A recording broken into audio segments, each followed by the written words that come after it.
Hi there, everyone. Happy Friday. Here's some of what's heading your way tonight. Your News at 9. Going to learn about a new program in Missouri giving pharmacies more priority when it comes to COVID-19 vaccine distribution. Southeast Kansas residents continue to have issues with the unemployment website after the department finishes an overhaul to increase security. I'm Zach Dodge with the story. Doug Heddy has weather. Jacob Leonard has sports. This is KOAM News at 9 on Fox 14. The 4 states' most watched news starts now. Thank you for joining us tonight. I'm Jordan Aubie. Crawford County, Kansas officials are lifting some of the county's coronavirus restrictions on businesses. At a commissioners meeting, county officials voted to remove capacity restrictions for businesses. However, the county will still follow the state's mask mandate. Officials say the decision was made because of declining COVID-19 cases in the county. Health Department reported 18 new cases this week. That's down from 36 reported last week. The county currently has 43 people in isolation. Missouri Governor Mike Parson says pharmacies throughout Missouri are going to begin receiving prioritized shipments of the COVID-19 vaccine. KOAM's Bronte Sorosky spoke with the Webb City pharmacist to see how this effect would have on their vaccination process. Pharmacies across Missouri are set to receive prioritized shipments of the COVID-19 vaccine. This includes local ones like Prater's Pharmacy in Webb City. Adam Fletcher, manager of Prater's, says that a more continuous supply of the vaccine will help move the process along faster. Fletcher says they currently have a waiting list of anyone eligible wanting a vaccine. This rollout would help them schedule people in. Well, we started putting people on the list a couple of months ago, I believe. Yeah, and so now we're just, now that we're going to be getting a predictable supply of vaccine, it makes it much easier to schedule patients and get them in. Although scheduling patients is more difficult than it appears. One of the biggest challenges, other than getting the vaccine itself, is timing of the vaccine. He says that because of the state's shipment to pharmacies, they need to time out when they will be administering each dose before they go bad. Shot does go bad after a vial is taken out and punctured. You have 6 hours to give the vaccine. That's why scheduling is so important. So by getting a consistent supply allows us to schedule accurately, and we won't waste any doses. Most importantly, it's just about getting the vaccine to the public. The main thing here is getting the shot in the arm, right? We don't want to waste a single dose of this vaccine, so if another pharmacy had a need and we had extra, we would go through the correct channels to get them that vaccine. For people like Greg Dye, being able to get vaccinated at his local pharmacy instead of a clinic make the process more comfortable and less rushed. Yeah, I think if it's offered at your local pharmacy, that you won't have to go searching anyway. Just like with us, this being our regular pharmacy, since it's offered, and it made it really convenient for us. Fletcher says pharmacies play a key role in vaccinating the public, and he's glad to be recognized for this through these new shipments. In Webb City, Bronte Sorosky, KOAM News.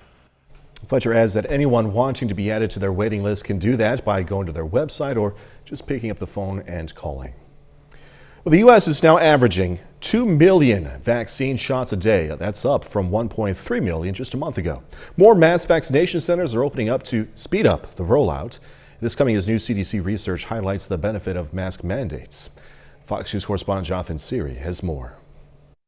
More than 82 million COVID-19 vaccine doses have been administered in the U.S. The White House says nearly 55% of people 65 and over have received at least one shot. 2 more FEMA-supported vaccination sites will open to speed up the rollout. One here in Atlanta at Mercedes-Benz Stadium and another in Cleveland. FEMA supports 16 other sites across the country, but public health officials say there's still more work to be done. Years of watching football on TV has shown me that it's better to spike the football once you're safely in the end zone, not after you've made a couple of completions. New research published by the CDC finds mask mandates are tied to fewer COVID-19 infections and deaths. The report studied counties where states require masks from March through December of last year. The growth rate of new infections and deaths appeared to slow down during that time. CDC officials say the findings show now is not the time to stop mitigation efforts. We have seen this movie before.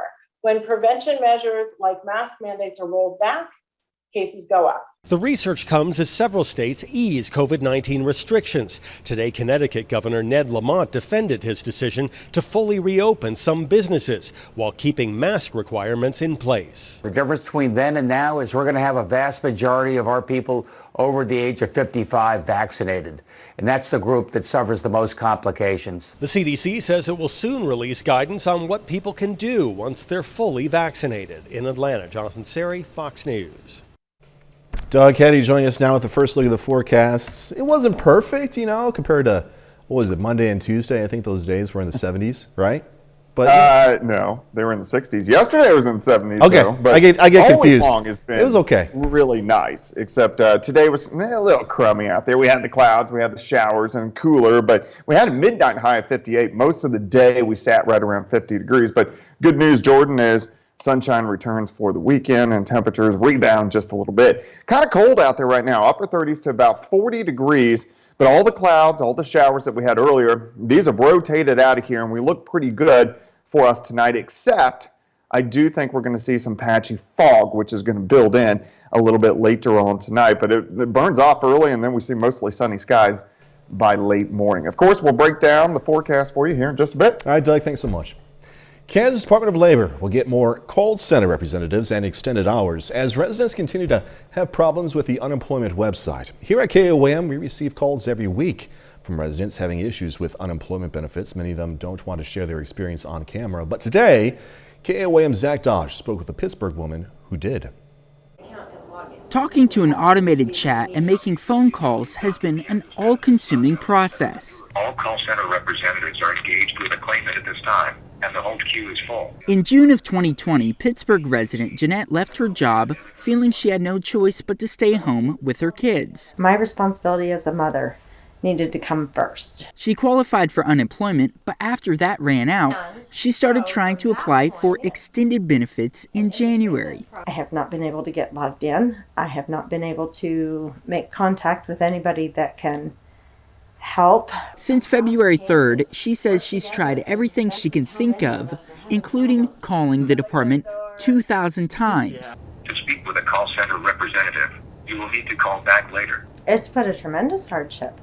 I have accounts that, you can only ask for deferment so many times. This is the latest in a series of issues Kansans have faced with the unemployment system. In April, we spoke with Parsons resident Janine Godfrey, who tried calling more than 800 times because she needed help with a technical issue, much like Jeanette is experiencing almost a year later. In February, the unemployment system underwent a massive security upgrade following the discovery that, according to the department, $290 million had been paid out on fraudulent claims. A legislative audit estimates the figure to be closer to $600 million, during which Kansas Republicans started suggesting stripping Governor Kelly of her control over the department. It's extremely irritating that our government isn't there for you when you need them to be. Now, the Department of Labor says they are still working with technology that was originally launched in the 70s, but that it has been largely stabilized. And on March 3rd, Governor Kelly announced that 500 more representatives will be hired for the call centers by mid-April. Their hours will be extended, and there will be server upgrades on March 12th and 13th. The department says the server update will help representatives simultaneously look at a claim online as well as talk to a caller. Jeanette feels like adding more representatives is a good idea, but one that should have been thought of ahead of time. There's always going to be IT problems whenever you do something like this. They screwed the entire state of Kansas. Fix this. Fix this. In Pittsburgh, Zach Dodge, KOAM News. The Department of Labor tells us 79 new phone operators are going to start on Monday. 100 more will be added each week until May 3rd. KOAM News at 9 on Fox 14 takes this time now to honor one of our four state heroes. Roy Dionier served in the U.S. Army from 1942 to 45. The Sarcoxy, Missouri native was stationed in France, England, and Germany. He earned several awards, and we are proud to thank and salute Private First Class Roy Dionier. He's tonight's four-state hero. Doug is next with a complete look at the forecast, and later, Frontenac and Galena squaring off in the sub-state semifinals. Going to have highlights in sports.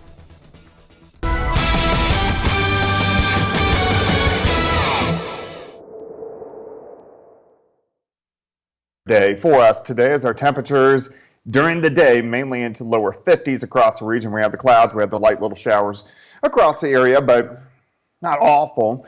It does look okay right now. We pretty much cleared out. Nice shot. Indigo Sky Casino and Resort. Of course, Indigo just outside of Seneca, Missouri. All right, temps yesterday into lower 70s. Today, during the afternoon, about 20 degrees colder as we have been mainly sitting into lower 50s, and now we're even colder than that. 39 Chanute, Miami 41 in Neosho, also in Nevada, and I think most of us are going to drop back near freezing as we go through the overnight hours tonight. Also, we're going to get some patchy fog building in. You can start to see the fog slowly building on the Kansas and the Oklahoma side, and this is going to increase throughout the overnight hours tonight. The winds have diminished. We have some moisture on the ground. Clear skies. After all the clouds that we saw earlier today, this whole storm system is pretty much rotated out of here. And if we look out toward the west, not a whole bunch going on. So that's our weather as we head into the weekend. Nice big ridge of high pressure out across the central parts of the Rockies. But if you look farther west from that out on the left coast, you can start to see some storm systems popping up. You can see one right here just to the west of Portland, then just south of Alaska. Another one, that's a series of storm systems that's going to start to head toward us as we head into next week. Tonight's okay. Just watch out for the patchy fog. Plenty of sunshine for us tomorrow.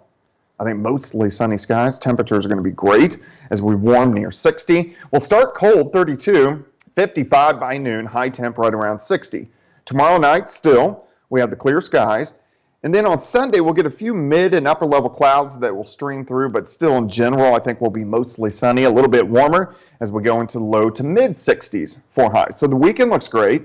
Monday looks great. Tuesday looks great. Then our next storm system starts to work in. This is going to be next Wednesday into Thursday. Chances for showers and thunderstorms start to increase. We're going to be fairly warm, near 70 degrees. We could get some thunderstorms on Thursday, but as the main system pulls out on Friday, we're going to be on the warmer side. You can see there's a cold front just in our northern counties, and then you quickly switch to snow. But we're going to be on the side that we're going to get thunderstorms. Some of those storms could be strong, maybe even low-grade severe.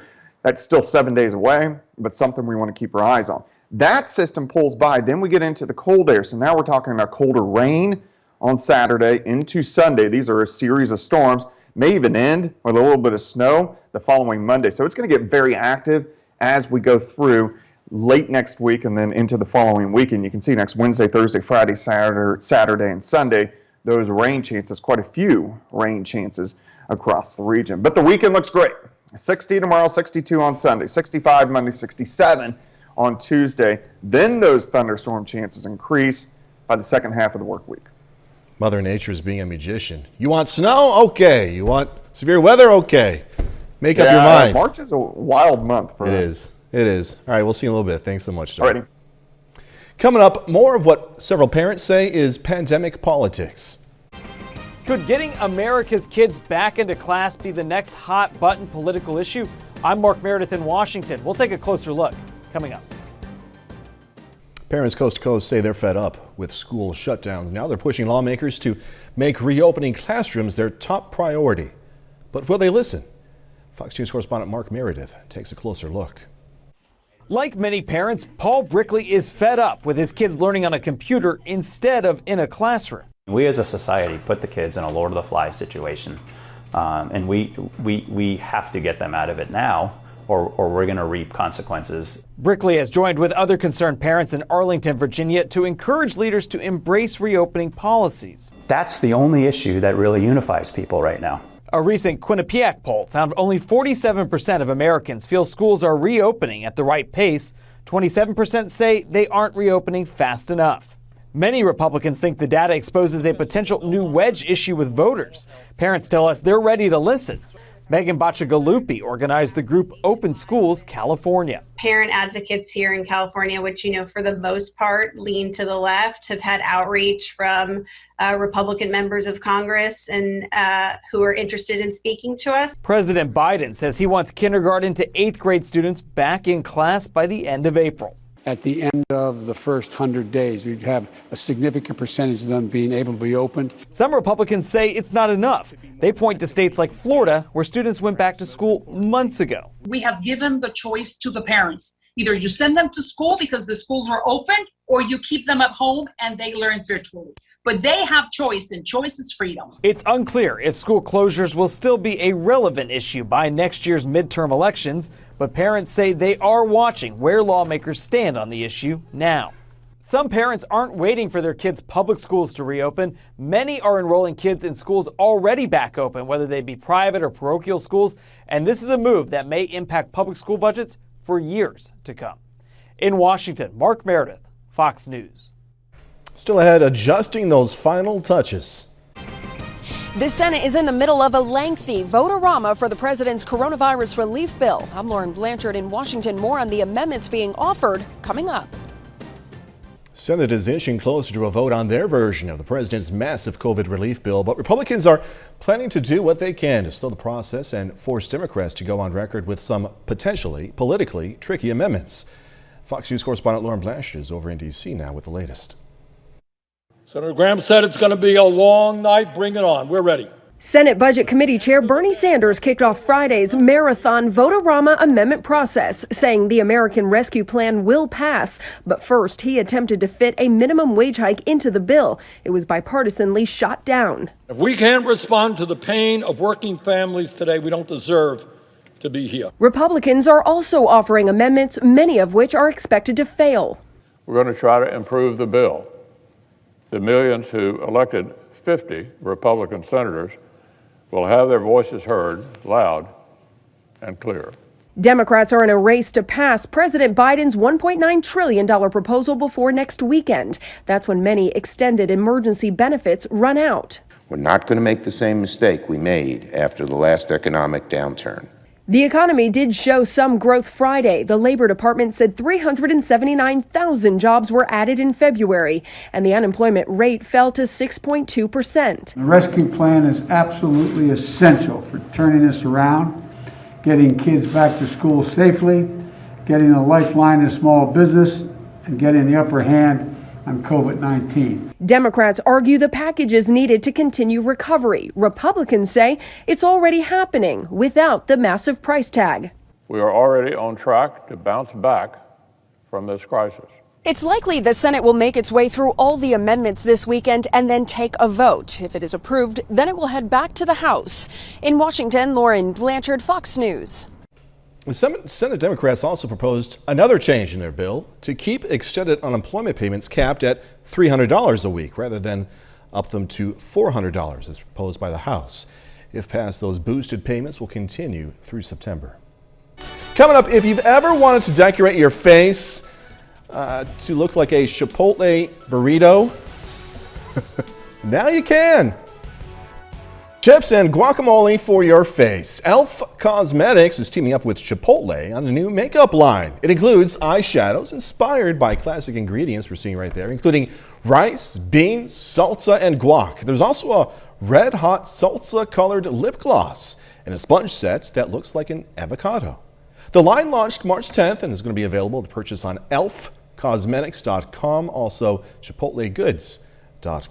And obviously, well, I'm assuming anyway, that's for people who really like their Chipotle. They do have good chips though. Man, put some lime on that. 30 more minutes, news, weather, and sports coming away. Pitt State officials discuss the future of some low enrollment programs. The surge at the southern border intensifies as thousands of migrants rush to take advantage of new immigration policies. I'm William Lajeunesse in Los Angeles. Details coming up. Certain academic programs over at PSU could be discontinued in the near future. But as KOAM's Mike Mahoney learned talking to Pitt State's provost, the term discontinue can be misleading. Manny Vasquez is a PSU senior who came from a big high school where plenty of his fellow classmates made a different choice when it came to higher education. Yeah, coming from Dallas, I graduated with about 1,400 people. So I knew a lot of people that decided to go straight into the work. That's one reason enrollment has been down at PSU and many other colleges across the country. Well, the demand for higher education nationwide is not what it once was. There's just not as many graduates from K-12 schools, obviously. And so really, we're all going after sometimes some of the same students. As a result, PSU is continuously monitoring which of their academic programs are popular and which are failing to attract students. And while it's not fun, sometimes the college needs to discontinue programs which don't have many students enrolled. We need to be good stewards of our finances and of our resources. And so every organization that's successful typically goes back and does that kind of a self-evaluation and reflection. At a presentation to a subcommittee of the Kansas Board of Regents, PSU Provost Howard Smith addressed which programs should be discontinued and which should carry on. Some of the discontinuations include the Clinical Science Medical Lab Tech major, Bachelor of Arts degrees in Mathematics and History, and various teacher education majors. But the term discontinue can be misleading, because many of the programs would be transitioned into or combined with other more popular programs. Of the programs that we have on there, I would say at this point, we merged most of those programs and put it and then created emphasis so that we could still sustain some of those needs. In Pittsburgh, Mike Mahoney, KOAM News. Smith also says any student enrolled in a major that's ultimately discontinued will still be able to complete it and earn their degree at Pitt State. The Miami Public Library Children's Department is helping sign kids up for 1,000 Books Before Kindergarten. 1,000 Books Before Kindergarten is an organization dedicated to increasing child literacy by providing resources to parents to help their children learn before they start formal education. He loves coming to the library, so he loves picking out books for when we are ready to read. He just got over 100 books and got a certificate and got a free book, so he was super excited about that. He loves even just looking at the books. Good job, little man. Through the organization, whenever a child hits a milestone of books read, they receive a free book and certificate. College anglers from around the country gathered in northeastern Oklahoma. They're there for the 2021 Abu Garcia College Fishing National Championship. The event, held at Grand Lake, features 150 college bass fishing teams, all vying for a more than $33,000 prize package. They are allowed to use their electronics to help locate bass, but it's not like the electronics take you to the bass. You really have to know what you're looking at, the habitat that they prefer. Obviously, the weather plays a factor. To be a good bass angler, you got to be part meteorologist, part biologist, part NASCAR driver. There's a lot that goes into it. Members of the winning team and the runners-up are going to advance to the 2021 Toyota Series Championship, where they'll compete as pros for a top prize of up to $235,000. The weather is warming up, kinda, as we were talking about earlier with Doug. It was warm anyway. Just in time for people to enjoy new bike trails in Neosho, Missouri. A ribbon cutting at Morris Park officially opened things up. 8.5 miles of mountain bike trails. Our goal is to have 10 miles and of mountain bike trails at least, and that will make our bicycle park here in Neosho a destination rather than just a stop-off place. The trail is referred to as the Homestead Trail because, interestingly, there's an old homestead on the mountain bike trail. Well, Connecticut state senators passing a bill aimed at ending ethnic hair discrimination. The legislation known as the KOAM Act passed 33-0 Monday, with 2 senators opting not to vote. The bill bans discrimination based on hairstyles associated with race, including protective hairstyles like cornrows, braids, and locks. The bill is now awaiting a signature from Governor Ned Lamont. The KOAM Act is an acronym that stands for Creating a Respectful and Open World for Natural Hair. The White House now reportedly considering using a military base to house unaccompanied minors as the crisis at the southern border escalates. Fox News national correspondent William Lajeunesse has more now from Los Angeles. The White House plans to send senior members of the president's team to the southern border as daily apprehensions continue to tick up. Officials there are running low on resources, especially housing for children. Agents are taking in more than 300 unaccompanied minors every day, compared to an average of 47 in January. The Biden administration is now reportedly considering using a military base in Virginia to house all those kids. Obviously, we're going to have more kids in the country since we have been letting unaccompanied minors stay, and the last administration immorally kicked them out. There are also growing concerns about public health after more than 100 immigrants tested positive for COVID. Texas Governor Greg Abbott refusing offers from FEMA to test and quarantine COVID-positive immigrants, saying he doesn't want his state to become a, quote, magnet for illegal immigration. What President Biden is doing, he's allowing people to come in here who are testing positive for COVID, and they're going across the entire country. Who knows how many people they are infecting? Meanwhile, illegal traffic continues to increase. Migrants at the border hoping they now have a better shot at staying in the U.S. The Biden administration is running ads in Central America discouraging people from coming. But at the moment, that message is being ignored. We have faith in the president, and we would like to ask him if he is listening to help us, because we only want to work. Officials at the border expect migrant shelters to be full by the end of the month. In Los Angeles, William Lajeunesse, Fox News. A bit later, lawmakers in D.C. focusing on police tactics, which some say are often abused by officers.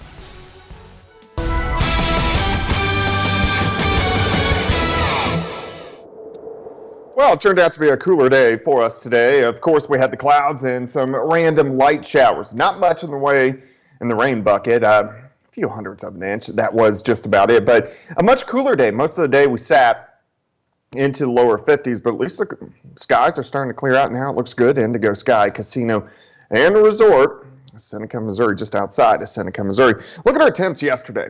Lower 70s. This afternoon, lower 50s. So about 20 degrees colder than what we did see yesterday afternoon, but most of the week was actually pretty good. We are dropping back. We're sitting upper 30s to near 40 degrees. It's going to be a colder night as most of us will bottom out near freezing a little bit later on tonight. Plus, I think the fog is going to thicken up just a little bit. You can already see it starting to form a little bit on the Kansas and the Oklahoma side, and this will continue as we go through the overnight hours tonight. But the clouds are out of here. The rain is out of here. This whole system rotating off toward the south and to the east. Let's go off toward the west. There's not a lot going on.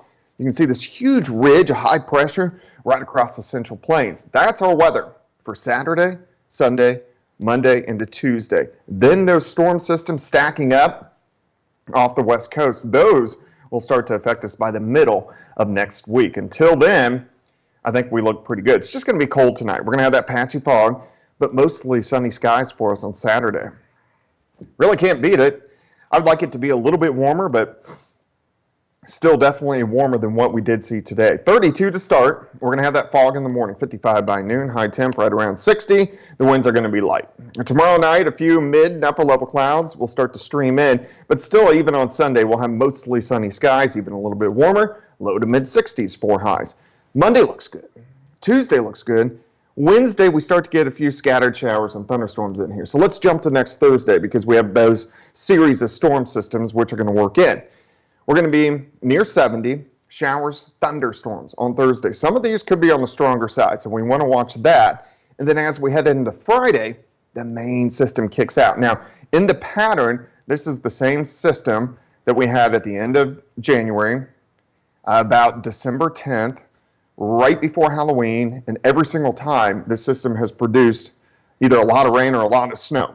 So it's going to produce again. We just got to see exactly what it does. But on Friday, showers, thunderstorms, some of those could be even strong, maybe even severe. As we go into Saturday, the system rolls by, still a few showers, and then the following Sunday and then into Monday, we have more rain, which is going to work in. So it gets pretty active, but the next few days look great. 60 tomorrow, 62 on Sunday, 65 on Monday, 67 on Tuesday, then those thunderstorm chances by late next week. As you said, overall, a pretty good weekend in store for us. Yeah, not bad. Doug, thank you. Coming up in sports, the Webb City boys trying to claim a district title against Nevada, plus Pitt State baseball opening up a conference series against Northeastern State. Jacob Leonard joins us with highlights next.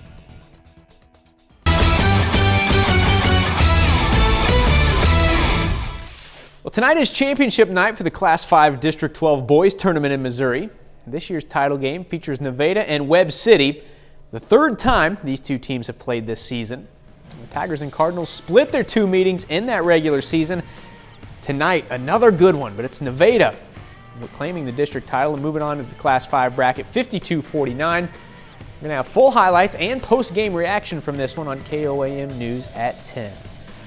On the Kansas side tonight, it's semifinal night at the 3A Sub-State Tournament in Riverton. The first semifinal of the evening, it's one we've been waiting for. It is Frontenac taking on top-seeded Galena. Now, Galena has not lost since December. Jordan Fudge, monster early, throws it down here. 10 in the first for Fudge. He finishes with 20. Later in the first, Brett Sarwinski. The rare 4-point play, 3 and the foul. Sarwinski scores a game-high 23. Galena owns the second quarter. Deacon Henson, 3 there. Bulldogs up 32-24 at the break. Frontenac slowly erases that lead. Here in the fourth, Michael Doria.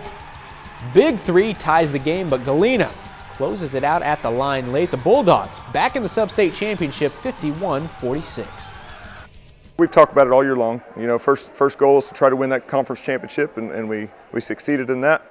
But that's not the ultimate goal. After where we got last year, we made it to the Final Four, and we got cut short there at the end. That was been our goal all year long, to try to get back to that point and see if we can get a little bit further. Other side of the bracket now, Columbus and tournament host Riverton. A good start for Riverton. Isaac Welch hits the 3. Moments later, Jamie Richardson, 3 of his own. Rams up 4 going to the second. The Titans try to close that lead. Cole Minor to the rack plus the foul. Riverton finishes the half strong. Welch with the steal and the breakaway. Rams win at 36-19. They'll face Galena tomorrow night.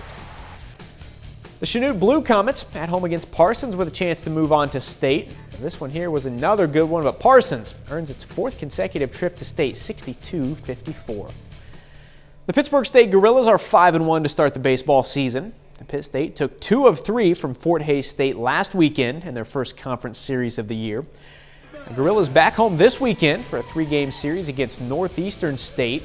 In game 1 today, Gorillas get the first 2 on in the first, but NSU gets out of the jam with a double play up the middle. Game still scoreless. Second inning, Grayson Pinkett draws the throw to first. It's not a good one. Allows Ryan Koval to score from second. Pinkett gets to third. Later in the inning, Adam Tice shoots it back up the middle to bring Pinkett home. PSU gets the first 2 runs of the day. Gorillas take game 1 over the Riverhawks 5-2. Missouri Southern 9-0, up to number 5 in the nation, kicking off a road series against Washburn today. Lions win at 3-1. Zach Parrish goes 6 scoreless, allowing just 3 hits and striking out 5. That's a look at sports. We're back with more news after this. The country is on the verge of major changes to police practices and oversight. A sweeping reform bill that passed the House this week now goes on to the Senate. But Democrats need Republican support. And as Fox News congressional correspondent Jackie Heinrich reports, the GOP may not be so willing to get on board. Democrats say the George Floyd Justice in Policing bill holds police accountable. Republicans say it makes their job harder and more dangerous by banning chokeholds, penalizing no-knock warrants, and stripping away their legal shield. And they've tied the effort to progressive calls to defund police, the movement blamed for costing Democrats House seats. Minority Leader Kevin McCarthy tweeted, "Democrats just voted to defund the police. The unfunded mandates in their bill would cost police departments hundreds of millions of dollars, the equivalent of taking 3,000 cops or more off the streets." But Democrats say that's not true. This bill does not defund the police. And in fact, those groups that really believe in defunding the police do not support the bill. And they say there's widespread misunderstanding about what the bill does. This bill, and by extension you, Mr. Speaker, want to take this vest off my husband's back. The bill doesn't take away SWAT vests, but it does limit transfers of military equipment like drones and weapons. But Republicans and some Democrats balk at removing qualified immunity, a legal provision shielding police from civil lawsuits. The National Sheriff's Association says it will keep law enforcement officers from making crucial, split-second, life-or-death decisions to stop a lethal threat. Democrats say qualified immunity offers no protection for officers facing criminal prosecution. The officer that killed George Floyd was looking at the camera as he killed him. Why? Because he felt he could operate in impunity. Without changes, the bill is likely dead in the Senate, where Democrats filibustered a reform effort by Republicans last session. It's pretty disgusting what happened last year. He said, give us your amendments. Tell us how you want to improve it. No, they just voted against it. So the Democrats don't want to do justice reform. There are bipartisan talks, but there likely won't be enough votes to pass the bill unless police get to keep qualified immunity. On Capitol Hill, Jackie Heinrich, Fox News. Some Hollywood news, including the upcoming Fast and Furious movie, coming your way. Universal Pictures delaying the release of a couple of big movie sequels, and Kevin Hart getting serious for his next role. Fox's Ashley Dvorkin has the latest in the Hollywood Nation. Hart teams up with the Obamas, Reed negotiates a new drama, and F9 shifts again in the Hollywood Nation. All right, Dom, what's next? Fans of Fast and Furious will have to wait a little longer for the next film. Universal Pictures reveals it's delaying the release date for the long-awaited sequel F9 by 1 month. The film will now drift into theaters June 25th. The studio is also postponing the release of Minions: The Rise of Gru by an entire year, moving the film from July 2nd, 2021 to July 1st, 2022. Hey, Kevin. Kevin Hart's upcoming film Fatherhood will make its premiere on Netflix just in time for Father's Day weekend. The comedian and actor announced the news on social media, sharing he's partnering with Barack and Michelle Obama's production company, Higher Ground Productions, for the project. Hart takes a dramatic turn in the new movie, playing a father forced to raise his newborn baby girl on his own after his wife's unexpected death. It will be available to stream June 18th. And Storm Reid is lining up her next gig. According to Deadline, the Euphoria and Don't Let Go actor is in talks to star in the sequel to the 2018 thriller Searching. Plot details are still under wraps, but the film will feature all new characters and tell a different story using the same screen life format as the original. Searching grossed more than $75 million worldwide on a budget of less than $1 million. In Hollywood, Ashley Dvorkin, Fox News. And that's our time for tonight. Thanks so much for joining us. Going to leave you with people windsurfing down some mountains in Switzerland. I'll just look at that. I won't take part in it. Hey, have a great, safe weekend. Do this all again tomorrow. See you then.